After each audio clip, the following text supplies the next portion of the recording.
On this very floor in January, the whole world witnessed a historic contest for House Speaker. I rise today to serve notice. Mr. Speaker, you are out of compliance with the agreement that allowed you to assume this role. The path forward for the House of Representatives is to either bring you into immediate total compliance or remove you pursuant to a motion to vacate the chair.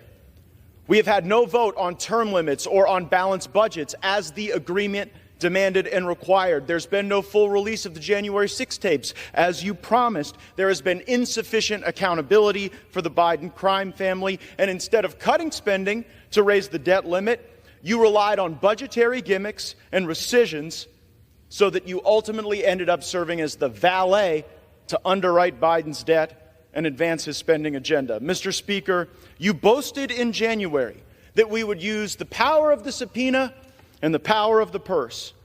But here we are, 8 months later, and we haven't even sent the first subpoena to Hunter Biden. That's how you know that the rushed and somewhat rattled performance you just saw from the Speaker isn't real. At this point, during Democrat control over the House of Representatives, they had already brought in Don Jr. 3 times. And we haven't even sent the first subpoena to Hunter Biden. Power of the subpoena and power of the purse. Only thing the 118th Congress is known for at this point is electing Kevin McCarthy Speaker and underwriting Biden's debt. And unfortunately, there's only one of those things we can remediate at this time. Power of the purse. Our leadership right now is asking us to vote for a continuing resolution. A vote for a continuing resolution is a vote to continue the Green New Deal, a vote to continue inflationary spending, and in the most troubling of fashions, a vote for a continuing resolution is a vote to continue the election interference of Jack Smith. Mr. Speaker, we told you how to use the power of the purse. Individual, single-subject spending bills that would allow us to have specific review, programmatic analysis, and that would allow us to zero out the salaries of the bureaucrats who have broken bad, targeted President Trump, or cut sweetheart deals for Hunter Biden. September 30th is rapidly approaching, and you have not put us in a position to succeed. There is no way to pass all the individual appropriations bills now, and it's not like we didn't know when September 30th was going to show up on the calendar. I must be better, you must be better, and this House must be better, for it is the last best hope for tens of millions of Republicans. We demand real oversight against this weaponized government. Just look at the bribery. If tens of millions of dollars flowing from foreign corrupt people into the bank accounts of the Biden family wasn't enough for actual impeachment, why were we even looking?